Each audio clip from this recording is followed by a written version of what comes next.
For most of my life, I was searching for myself. I read every book that promised purpose. I filled journal with questions, who am I and what I meant to do. But no matter how much I learned, no matter how much I've achieved, the feeling didn't go away. That quiet sense that something is missing. It was like standing in front of a mirror and feeling that I wasn't quite complete. And the more I tried to fix it, to define myself, to improve myself, the emptier it felt. Because here's the paradox. The harder you search for yourself, the more lost you become. I didn't realize it then, because I turned finding myself into a full-time job. Even new idea became a newer task. Every new method finally became my new way to prove that it's enough. But what I was really doing, I was running away from the silence. I thought I was chasing meaning, but I was avoiding stillness. And stillness is where the truth hides. There is a term in psychology that's called identity loop. It's when you try to create certainty about who you are. But in doing that, you actually create anxiety. Because every identity you build is fragile. You say, I'm productive until I burn out. You say, I am spiritual until you get angry. You say, I'm successful until the numbers go down. What is happening? I won't let this define me. Go!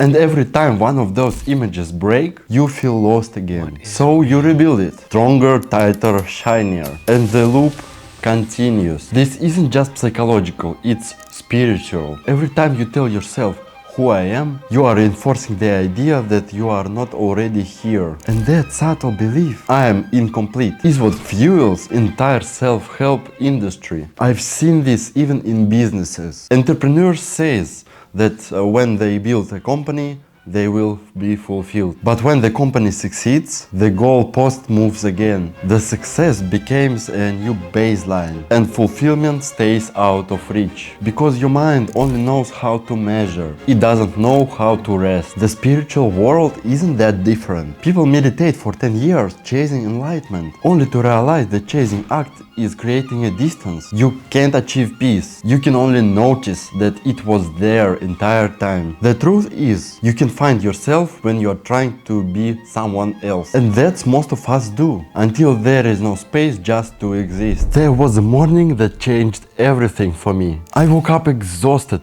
not physically, but mentally. I was tired from thinking how to figure all out, tired of journaling my thoughts. I can't do this anymore. I'm so tired. Okay. Tracking my habits, forcing every moment to have a meaning. So I did something simple. I went outside, sat down and did nothing. No meditation, no mindfulness, just sitting. And for the first time, I noticed how my mind was loud, constantly narrating, judging, planning and evaluating. But beneath all the noise, there was something still and silent, a space I never noticed before. And in that space, there was a peace. Not the kind of peace that you get after achieving a goal, but the peace that's already there, once the need to search disappears. That moment taught me something psychology, spiritually, and businesses all agree on. The moment you stop chasing control, real transformation begins. Psychology says that transformation isn't something physical. It's an ongoing process, a pattern your mind uses to organize experience. But spirituality says that you are not the pattern. You are the awareness watching it. And when you finally understand that, you stop identifying with the noise. You realize that behind every label, behind every success or failure, there is something untouched and constant. Call it consciousness, presence, soul. It doesn't matter what name you use. It's the same silence watching every unfold. Even in business, the same rule applies. The best flow states, the ones where you're deeply creative, fully alive, happens when you stop forcing results and let the awareness guide action. That's not detachment, that's alignment. You don't become less ambitious, you just stop believing that ambition is what defines you. But once you see who you truly are was never missing, you can finally create, lead and live without fear. The day I stopped searching for myself, I started living and find the meaning in this. I began to enjoy small things again. The texture of sound, the feeling of walking. I'm done searching. The stillness between thoughts. Nothing around me changed. I didn't suddenly become enlightened, but my perspective did. I stopped trying to define myself and started experiencing myself. And strangely, that makes everything clearer. My goals, my relationships, my dreams. I see it now. The path is clear.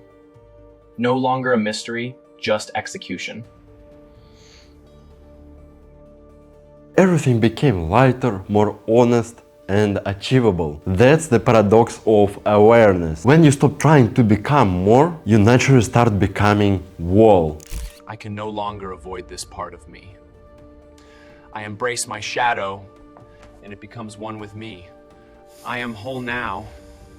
Spirituality calls it surrender. Psychology calls that self-acceptance. Businesses calls it flow. But all they mean the same thing. Letting go of the false idea that you are not enough until something else happens. You don't have to find yourself. You just have to stop running from who you already are. So if you've been chasing meaning, purpose or identity, take a breath. You don't need another system or label to be complete. You are already whole. You've just forgotten. And when you finally stop searching, that's when you arrive.